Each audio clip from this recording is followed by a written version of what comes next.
여섯째 인을 떼시는 하나님의 말씀입니다. 오늘 본문은 지난주의 말씀과 연결시켜서 생각을 해드릴 말씀인데요.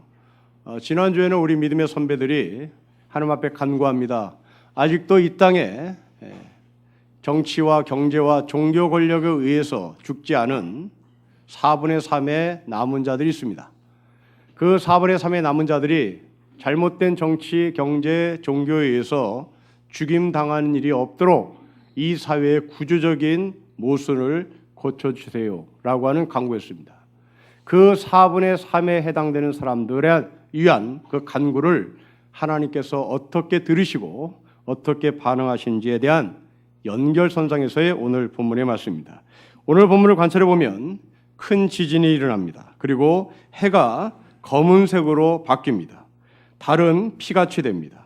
하늘의 별들은 우수수 떨어집니다. 하늘은 멀리 떠나갑니다. 그리고 온갖 사람들이 굴과 산들과 바위 속에 숨어 우리를 살려주세요. 도대체 우리가 어떻게 살아야 합니까? 라고 외치며 자신의 현실을 안타까워하고 힘들어합니다. 자, 우리는 여기서 질문합니다. 과연 오늘 본문의 말씀이 종말의 현상에서 실제로 일어난 일일까? 실제로 해가 검어지고 그리고 달이 붉어지고 또한 하늘이 멀리 떠나가고 그리고 달들이 우수수 떨어질까? 실제로 종말의 현상에 이런 일이 일어날까? 아니면 이것은 상징일까? 둘 다 아닙니다. 실제로 이러한 일이 일어나지 않을 것이며 또한 이것은 상징도 아닙니다. 또한 오늘 이 본문은 각자 취향에 맞춰서 지 마음대로 아전인수격으로 해석할 본문도 아닙니다. 오늘 이 본문을 해석하기 위해서 우리는 성경의 개론에 대해서 잠깐 말씀을 드려야 될 텐데요. 여러분, 성경은 아주 다양한 문학 형태를 띠고 있습니다. 열왕기상, 역대기상, 사무엘상 같은 이 책들은 역사서입니다. 하나님은 이스라엘의 역사를 통해서 하늘의 메시지를 전달하는 문학적 양식을 취하죠. 또 때로는 순수 문학이 있습니다. 시편 같은 책입니다. 순수 문학을 통하여 하나님은 이스라엘 백성들에게 그리고 믿음의 사람들에게 하나님의 메시지를 전합니다. 또한 하나님은 바울서신서, 로마서, 고린도전후서, 예배서와 같이 편지의 형식을 띤 문학 형식을 통해서 하나님의 말씀을 전하기도 합니다. 지금 우리가 나누고 있는 이 계시록은 소위 묵시문학입니다. 우리나라에는 이런 문학 형태가 없습니다. 이스라엘 백성들만이 갖고 있는 유일한 문학의 장르 중에 하나입니다. 이 계시록은 서신서면서 동시에 계시록이고 또한 예언서라고 성경은 계시록의 정체성을 분명히 했습니다. 그렇다면 이 계시록이 뭘까? 계시록은 세 가지의 내용이 반드시 포함되어야 되고 이 세 가지의 내용을 전달할 때 쓰는 이스라엘의 문학적 양식입니다. 첫째로 심판입니다. 둘째로 종말입니다. 셋째로 종말의 완성, 소위 구원의 완성. 이 세 가지의 메시지를 담고자 할 때 이스라엘 백성들이 썼던 문학 양식이 계시록, 묵시 문학입니다. 오늘 본문은 이 세 가지의 내용을 그대로 담고 있는 묵시 문학의 전형적인 스타일, 전형적인 프레임을 우리에게 보여줍니다. 첫째로 심판에 대한 이야기를 하고 싶습니다. 여러분 12절부터 14절까지 떨어지고 떠나가고 옮겨지고 숨습니다. 심판입니다. 이어서 종말입니다. 여러분 17절 말씀에 누가 능히 서리요 하고 종말의 마침표를 찍는 순간입니다. 12절부터 16절까지 심판에 대한 말씀이라면 이제 그 심판 앞에 17절에 반응합니다. 누가 능히 서리요? 누가 여기서 살아남을 사람이 있단 말입니까? 라고 하는 이 종말의 마침표를 찍는 순간입니다. 이어서 이제 구원의 완성 하나가 남아 있습니다. 바로 그것은 7장 1절 이하에 나오는 소위 14만 4천 명, 신천지가 이용하는 14만 4천 명이 7장 4절에 나옵니다. 전형적인 묵시문학의 프레임을 그대로 갖고 있습니다. 심판은 어떻게 이루어지며 그리고 이 심판 앞에 인간의 마지막 종말의 모습은 어떠할 것이며 그리고 마지막에 이 종말의 마침표를 찍으며 하나님은 이 하나님의 구원의 계획을 어떻게 완성시키는지에 대한 메시지를 그대로 담고 있습니다. 자, 이제 오늘은 우리가 좀 더 본문을 깊이 들어가 보며 생각을 해보도록 하겠습니다. 여러분 12절부터 14절 말씀을 보시면 지구가 흔들리고 하늘이 흔들리고 하늘의 해와 달들과 별들이 변하고 그리고 땅에 우수수 떨어집니다. 다시 말하면 절대 흔들리지 말아야 할 것이 흔들립니다. 절대 떨어지지 말아야 할 것이 떨어집니다. 그것은 해와 달과 별들과 그리고 지구를 말합니다. 이어서 오십시오. 여러분 15절 말씀 우리 같이 읽겠습니다. 시작. 땅의 임금들과 왕족들과 장군들과 부자들과 강한 자들과 모든 종과 자유인이 굴과 산들의 바위에 숨습니다. 지구와 우주 삼라만성이 다 흔들리더니 그것으로 끝나는 것이 아니라 도대체 무너지지 않을 것 같은 임금, 왕족, 장군, 부자들이 주랭랑을 칩니다. 굴과 산들로 들어가 바위 틈에 숨습니다. 물론 종과 자유인까지 흔들립니다. 모든 것이 흔들린 겁니다. 그러면서 이들이 외칩니다. 여러분 16절 같이 읽겠습니다. 시작. 산들과 바위에게 말하되 우리 위에 떨어져 보좌에 앉으신 이의 얼굴에서와 그 어린 양의 진노에서 우리를 가리우라고 외칩니다. 오늘 본문의 핵심입니다. 여러분 16절 말씀을 다시 보십시오. 15절의 사람들, 무너지는 사람들이 누구에게 말합니까? 16절에 산들과 바위에게 말합니다. 산들과 바위들이여 우리 좀 살려주세요 합니다. 산들과 바위들이여 진노하시는 어린 양의 진노에서 우리를 건져주세요. 우리를 보여주세요. 우리를 살려주세요. 오늘 본문의 핵심입니다. 우상을 섬기는 사람들입니다. 이들은 산들과 바위보다 더 큰 우상을 이전에 섬겼습니다. 바로 그 우상은 해와 달들과 별들입니다. 그 해와 달들과 별들이 무너지자 이들은 차선의 우상을 찾습니다. 그 차선의 우상이 산들과 바위들입니다. 이들은 산들과 바위를 우상으로 선택한 이유가 있습니다. 흔들리지 않습니다. 견고합니다. 이 견고하게 보이는 산과 바위들에게 자신들의 처지를 간구합니다. 나 좀 살려달라고 말합니다. 최고의 우상이 사라지자 차선의 우상을 찾는 인간입니다. 이때 하나님은 그 우상은 무너지고 하나님만을 섬게 된다고 하나님은 말씀하시죠. 자, 우리는 여기서 왜 하나님은 하나님만을 섬기라고 하는지에 대한 질문을 해야 하겠습니다. 우리 기독교인들은 유일신 하나님에 대해서 한 분밖에 계시지 않는 하나님에 대해서 토를 달지 않습니다. 다 받아들입니다. 그러나 왜 유일하신 하나님입니까? 왜 한 분밖에 계시지 않는 하나님입니까? 라고 물으면 우리는 답을 못해요. 그냥 세뇌를 당했습니다. 교회에서 유일하신 하나님, 한 분밖에 계신 하나님에 대해서 이야기를 하니 그냥 젖어들은 겁니다. 왜 한 분밖에 계시지 않는 하나님, 왜 유일하신 하나님이야? 라고 하는 질문을 우리는 해본 적이 없습니다. 여러분 기억하시고요. 성경은 하나님이 위하신 하나님이 아닙니다. 성경은 주변의 신들이 무지 많이 있다는 것을 소개하고 인정합니다. 구약에서 하나님 외에 다른 신이 있다는 것을 소개합니다. 그리고 그 신을 인정합니다. 신약 시대도 하나님을 하나님 외에 다른 신이 있다는 걸 인정합니다. 그래서 그것까지 소개합니다.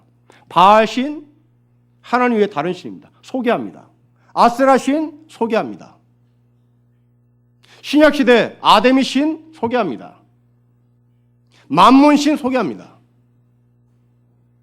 그럼 왜 성경은 그 신들 이외에 오직 유일하신 하나님만을 섬기라고 말하나? 도대체 이 유일신이 뭔가라는 말입니다. 여러분, 유일신은 모노테즘이 아닙니다. 유일신은 유일하게 딱 하나, 모노의 신이 아닙니다. 만약 여러분들이 모노의 신을 성경이 말씀하시는 하나님이라고 얘기하면 우리는 삼위일체의 교리를 무너뜨려야 합니다. 삼위일체는 적어도 3명의 신입니다. 성부 하나님, 성자 하나님, 성령 하나님입니다. 3분이 어떻게 모노가 되나요? 모노가 될 수 없습니다. 유일신은 모노의 신이 아니라 헤노테즘이라는 유일신의 단어를 씁니다. 어려운 용어입니다. 모노테즘이 아니라 헤노테즘입니다. 헤노테즘이 성경이 말씀하신 유일신인데, 이 유일신이라는 말은 이런 말입니다. 여러분은 이 세상에 한 분밖에 없는 여러분의 남편이 있습니다. 한 분밖에 없는 여러분의 아내가 있습니다. 한 분밖에 없는 여러분의 아버지, 어머니가 있습니다. 그 남편이, 그 아내가, 그 아버지가, 그 어머니가 제 아무리 별 볼일 없어도 우리는 세상에 한 분밖에 없는 내 아버지, 내 어머니, 내 남편, 내 아내로 인정하고 그분을 따르고 그분을 섬깁니다. 주변에 내 남편보다 훨씬 멋있는 남자들 숱하게 많습니다. 내 아내보다 멋진 여성 숱하게 많습니다. 내 아버지 어머니보다 훨씬 능력 있는 사람 우리 주변에 내 친구 아버지 어머니 숱하게 많습니다. 그러나 내 친구의 아버지가 제 아무리 잘 나간다 할지라도 나는 그 아버지를 나의 아버지라고 인정하지 않습니다. 왜 그렇습니까? 내 진짜 아버지는 나에게 있어서 전부고, 나에게 있어서 본질이고, 나에게 출발이고, 나에게 있어서 시작이기 때문에 그렇습니다. 나의 전체, 나의 본질, 나의 시작, 나의 모든 것입니다. 그래서 제 아무리 내 친구 아버지가 잘났다 할지라도 그 친구의 아버지를 나는 아버지라 따르지 않습니다. 왜냐하면 그 아버지는 나에게 본질이 아니고, 나에게 전부가 아니고, 나의 시작이 아니고, 나의 근본이 아니기 때문에 그렇습니다. 이것이 하나라는 단어입니다. 그래서 사도 바울은 에베소서 4장 4절부터 6절에서 하나라는 단어를 계속 반복합니다. 이렇게 반복합니다. 그리스도의 몸도 하나, 성령도 하나, 부름의 목표인 소망도 하나, 주님도 한 분, 믿음도 하나, 세례도 하나, 하나님도 한 분. 7번씩 하나라는 단어를 반복합니다. 이것은 믿음이 하나란 말이 아니라, 주님이 하나란 말이 아니라 그 주님이 나의 본질이요, 나의 전부요, 나의 출발이요, 나의 시작이요, 나의 모든 것이란 겁니다. 곧 하나는 숫자 1이 아니라 전체를 가리키는 것이요, 시작이요, 출발이라는 말입니다. 그래서 유일하신 하나님이라는 말은 그 하나님이 있어야 할 곳에 항상 있는 분,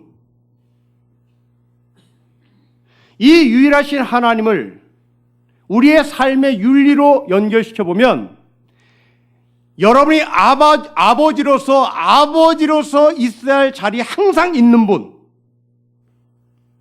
목사로서 있어야 할 자리에 항상 있는 목사, 아내로서 있어야 할 자리에 항상 있는 아내, 이것이 유일하신 하나님을 믿는 사람의 윤리입니다.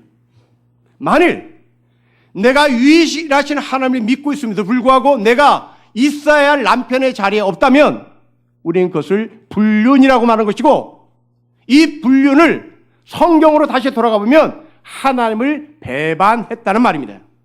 이것을 우상 섬겼다는 말입니다. 여러분이 있어야 할 자리에, 아내가 있어야 할 자리에 있지 못하고 내가 다른 남자를 찾아가면 이것은 불륜이요, 이것을 가리켜 영적인 간음을 했다는 말입니다. 우리 가운데 수학을 전공하신 분들이 계실지 모르겠으나 수학을 전공한 사람들에게 1이 무엇이냐고 물으면 그 1에 대해서 숫자로 말하지 않습니다. 적어도 수학을 전공한 사람들은 숫자 1에 대해서 이렇게 설명합니다. 모든 숫자 가운데 1은 모든 수의 본질이요 부모입니다. 이것이 수학을 전공한 사람들에게 1에 대한 질문의 답입니다. 1은 모든 수의 본질이요 부모의 수입니다. 이런 말입니다. 여러분, 모든 숫자에 1을 곱하거나 1을 더해 보십시오. 3 곱하기 1, 3입니다. 5 곱하기 1, 5입니다. 10 곱하기 1, 10입니다. 100 나누기 1, 100입니다. 항상 그 숫자입니다. 제 아무리 1을 무지막지한 숫자에 곱하거나 무지막지한 숫자에 나누어도 그 숫자는 변함이 없습니다. 하나님이 그런 분입니다. 제 아무리 무지막지한 권력과 제 아무리 무지막지한 돈을 갖고 있다 할지라도 거기에 유일하신 하나님 1이라는 분을 갖다 붙이면 그 일로 말미암아 제 아무리 많은 권력은 하나님의 자리에 가 있는 겁니다. 제 아무리 많은 돈이 하나님의 자리에 가 있는 겁니다. 본질로 가 있는 겁니다. 원래의 자리가 있는 겁니다. 갑질을 하지 않는다는 말입니다.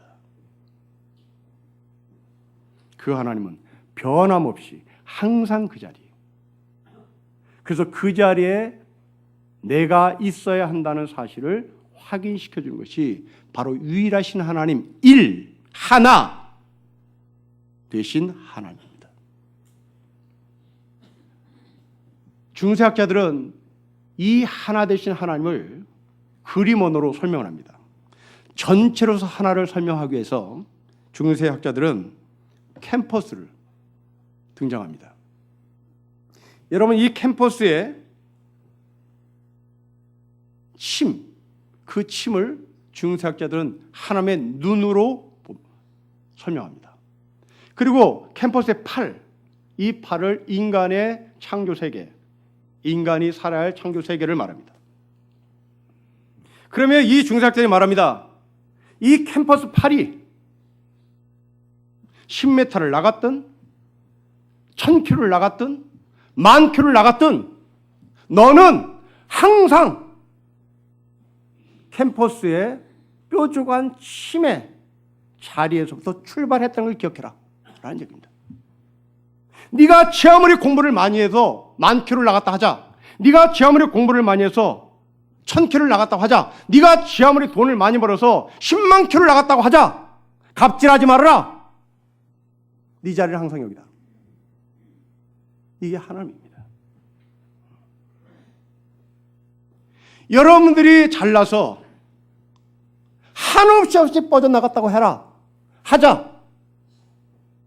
그러나 거기서 네가 갑질을 해서는 안 된다. 갑질을 하면 이 뾰족한 캠퍼스의 침이 너를 끌어 안으로 들일 것이다. 항상 나의 본질은 여기에 있다는 것을 확인하는 것이죠. 소위 잘 나가는 인간들아 까불지 말으라는 겁니다. 그러면 우상은 뭘까요? 우상은 여기에 반대편에 있는 겁니다. 우상은 인간들아 나를 믿으면 한없이 뻗어나갈 수 있다.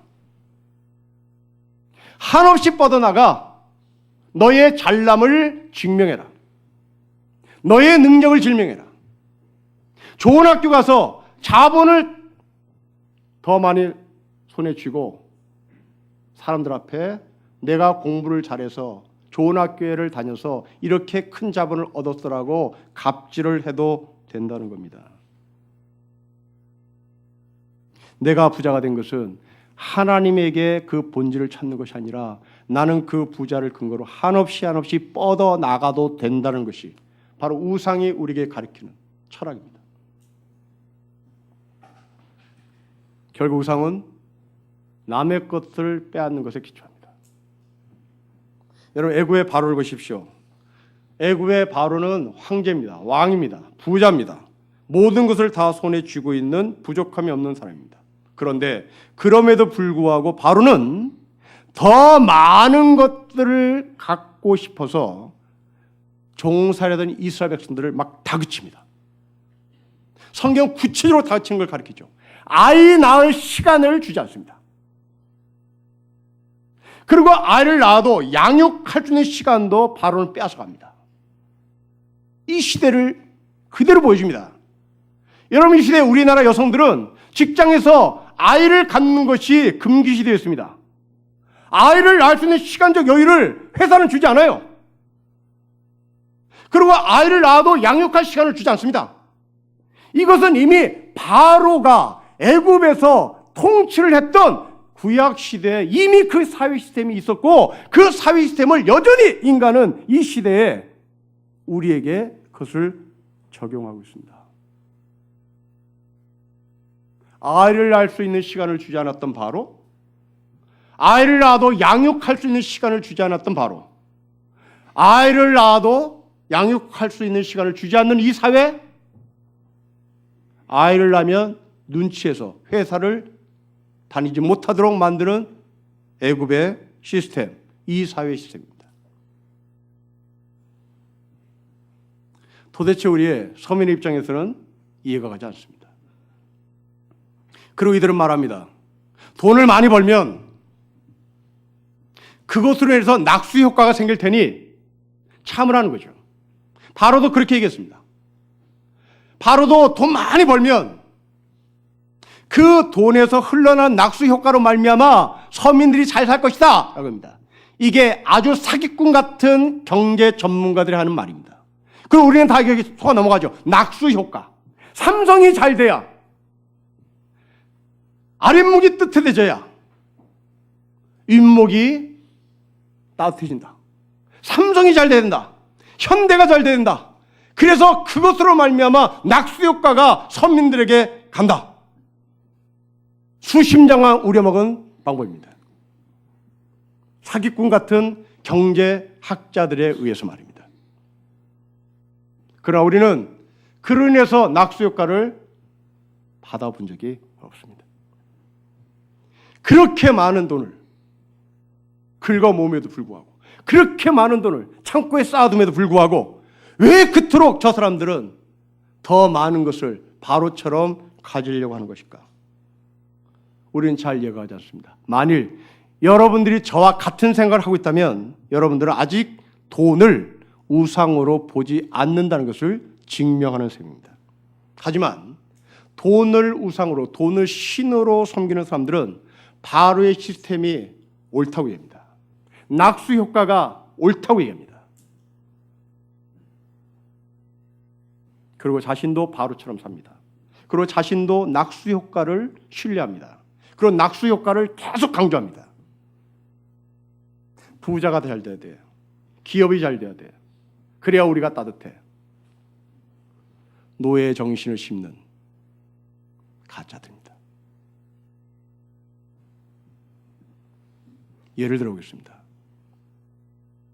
지금 전직 대통령을 지낸 분이 돈 때문에 검찰의 조사를 받았습니다. 우리는 포토라인에선 그 전직 대통령들을 언제까지 봐야 하는지 부끄럽기도 하고 속상하기도 합니다. 그러면서 드는 생각입니다. 정말 저것이 사실이라면, 정말 신문에 나오는 그 사건들이 정말 사실이라면 도대체 저 사람은 그 많은 돈을 어디다 다 쓰려고 저렇게 돈을 모았을까? 우리는 이해가 가지 않습니다. 이제 대통령 나올 자격도 없습니다. 그래서 정치 비자만 만들 이유도 없습니다. 그렇다고 이 사람이 앞으로 30년, 40년 살 사람도 못 됩니다. 그냥 20년 안팎에 세상 떠날 사람입니다. 그 20년 동안 살 돈이면 한 5억이면 끝날 것 같습니다. 그런데 50억도 아닌 몇백억을 손에 쥐고 감추고 정말 저것이 사실이라면 저 사람이 왜 그럴까? 왜 저렇게 돈에 집착을 할까? 바로의 관점에서 보십시오. 우상을 섬기는 관점에서 보십시오. 돈을 신으로 보는 관점에서 보십시오. 전혀 이상하지 않습니다. 돈은 그에게 하나님입니다. 그 사람에게서 돈은 쓰기 위해서 버는 것이 아니라 돈 자체가 거룩하기 때문에 붙잡는 겁니다. 돈 자체가 거룩합니다. 그 거룩에 헌신자입니다. 돈에 헌신합니다. 우리가 하나님께 헌신하듯이 그 돈에게 헌신하는 겁니다. 그래서 세상에 다 알려졌다시피 야인 시절에 한 4명이 보신탕집에 갔다는 겁니다. 4명이 보신탕집에 가서 4명의 보신탕을 시켜야 하는데 이분은 2인분을 시키고 그 2인분으로 나눠 먹게 했다는 겁니다. 그렇게 돈 많은 사람이 왜? 그렇습니다. 돈을 망령되이 일컬으면 안 되는 거예요. 신을 망령되이 일컬으면 안 되듯이, 하나님의 이름이 망령되이 일컬으면 안 되듯이 돈은 함부로 햇빛을 봐서는 안 되는 것이죠. 돈은 지성소에 모셔야 되는 겁니다. 그 지성소는 자기의 주머니, 자기의 예금 통장, 자기의 계좌에 있겠죠.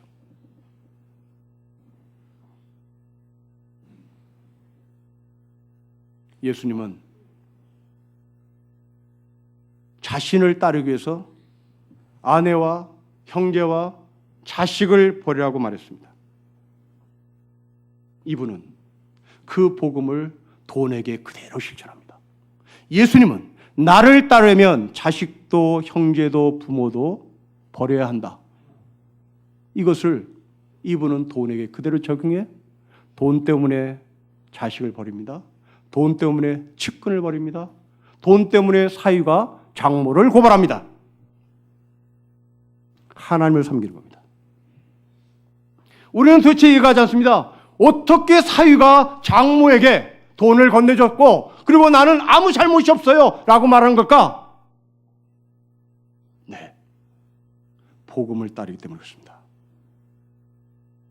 돈이라는 복음이 형제를, 사위를, 장모를 갈라치게 하는 겁니다. 여러분, 이것은 어떻게 사위가 장모를 이라고 하는 이 질문에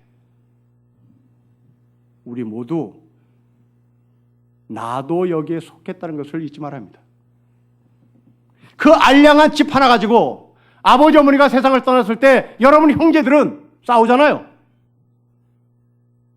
사위가 장모를 고발하는 것이나 알량한 집 하나 놓고 아버지 어머니가 세상을 떠나자 형제들이 싸우는 것이나 똑같습니다. 신을 하나님으로 보지 않고 그 신을 돈으로 보는 자의 행태입니다.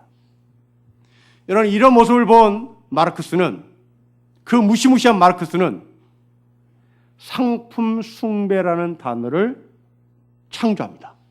상품 숭배. 우리는 상품을 얻기 위하여 일하죠. 우리는 더 좋은 물건을 얻기 위하여 공부를 합니다. 우리나라에서 적어도 공부는 상품을 더 좋은 곳을 살 수 있는 힘이니까요. 인류대학은 자본을 얻을 수 있는 힘이니까요. 그래서 이 인류대학을 가기 위하여, 자본을 얻기 위하여, 더 좋은 물건을 얻기 위하여 우리는 공부를 하고 그 공부가 부족해서 방과 후 공부까지 시킵니다. 그 공부에서 우리는 사람을 공격하고 사람을 이기고 사람을 짓밟는 훈련을 계속합니다. 그렇게 해서 배운 공부를 가지고 지구를 황폐하게 만들죠. 과잉 생산을 하기 위하여 땅에 화학비를 뿌립니다. 땅이 죽어나갑니다. 더 많은 달걀들을 얻기 위하여 닭들을 혹사시킵니다. 동물들이 그 결과 인간을 향해서 반격합니다. 스포츠는 어떻습니까? 프로 스포츠야말로 쉼이 없는 인생을 보여주는 상징적 게임이죠. 동계올림픽 스포츠에서 동료 선수들이 한 선수를 따돌린 채 골인점까지 들어오는 것을 봤습니다. 왜? 어차피 메달 딸지 못할 거 뭐하러 힘 낭비하나. 메달이 최고인데, 돈이 최고인데, 그 메달로 말미암아 얻어지는 연금이 얼만데 그 연금을 얻게 하여 우리는 어차피 메달 따지 못할 이 종목에 대해서는 그냥 대충 해도 돼. 함께함이란 없어지고 오직 승부에 집착한 우상의 모습입니다. 여러분, 이런 우상을 섬기는 사람들은 무지막지하게 무섭게 심판을 당한다는 겁니다. 그 심판의 모습입니다. 여러분 17절 보십시오.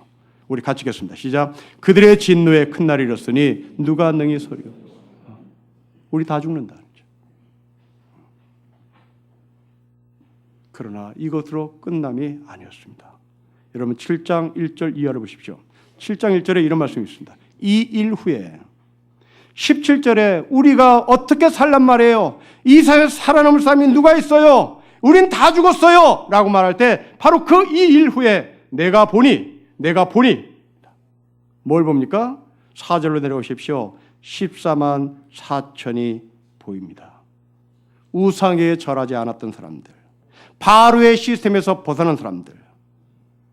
저는 이 14만 4천을 읽으며 하나님의 종말은 이토록 그 소망의 문이 넓구나 하는 것을 확인합니다. 여러분, 바알에게 무릎 꿇지 않았던 사람이 몇 명입니까? 7,000명입니다. 구약 시대에 하나님이 통치하던 시대, 그 하나님이 이스라엘을 직접 통치하던 시대에도 바알에게 무릎 꿇지 않은 사람이 7,000명밖에 없었습니다. 그런데 지금 이 초자본주의에 살고 있는 이 시대에 하나님 앞에 무릎 꿇지 않았던 사람이 14만 4천명입니다. 구약의 바알의 시대보다 20배가 더 많습니다. 궁극적 종말에 대한 소망의 크기입니다. 시간이 가면 갈수록 어두워지는 것이 아니라, 시간이 가면 갈수록 문이 좁아지는 것이 아니라, 구약의 시대보다 신약의 시대의 종말이, 예수 그리스도가 다시 이 땅에 오실 우리를 향한 하나님의 소망은 바알에게 무릎 꿇지 않았던 사람보다 20배 이상 더 문이 많고 20배 이상 더 바알에게 무릎 꿇지 않은, 우상에게 절하지 않은 하나님의 사람들이 이 땅에 남아있단 말입니다. 여러분, 이들은 주님의 멍에를 짊어진 사람들이죠. 바로의 멍에는 무겁습니다. 바로의 멍에는 시간을 주지 않습니다. 바로의 멍에는 자식을 만들 시간조차도 주지 않습니다. 그러나 주님이 우리 주신 멍에는 쉽습니다. 주님이 주신 우리 멍에는 가볍습니다. 주님이 우리에게 주신 멍에는 어렵지 않습니다. 사랑하는 성도 여러분, 여러분은 내일 또 멍에를 들고 출근할 것입니다. 그러나 여러분들이 들고 있는 그 멍에는 어떤 사람에게서는 애굽의 바로가 짊어진 멍에고, 어떤 사람에게서는 예수의 멍에를 짊어지고 내일 출근할 사람이 있다는 사실입니다. 좀 더 구체적으로 말씀을 드리면, 여러분들이 내일 아침에 눈 뜨자마자 손에 드는 스마트폰이 나에게 애굽의 멍에인지 예수가 나에게 준 스마트폰인지를 확인해 보라는 말입니다. 아침에 일어나서 눈을 뜨고 손에 잡은 그 스마트폰이 나에게 한숨이요, 나에게 무서움이요, 거기에 들려오는 그 스마트폰의 벨소리가 나에게 간담을 서늘하게 만드는 무서움으로 작동하고 있다면, 혹시 여러분들은 바로가 여러분에게 짊어지게 한 멍에인지 모릅니다. 우상 앞에 무릎 꿇 나의 모습일지 모릅니다.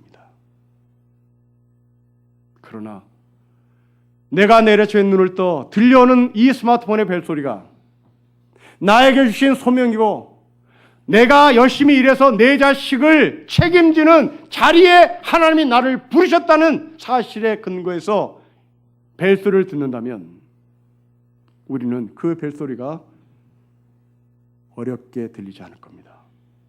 그 벨소리는 가볍고, 그 벨소리는 쉽고, 그 벨소리는 내가 짊어질 수 있는 벨소리로 들릴 것입니다.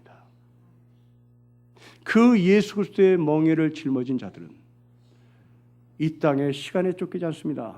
이 땅의 돈에 의해서 내가 내몰리지 않습니다. 적당히 여유를 갖습니다.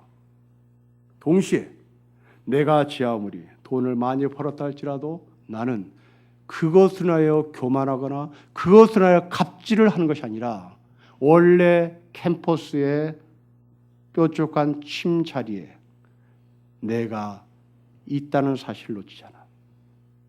나의 본질과 나의 시작과 나의 출발과 나의 모든 것이 하나님 앞에 있다는 것을 확인해 겸손하게 나에게 주어진 위치를 활용하는 것입니다.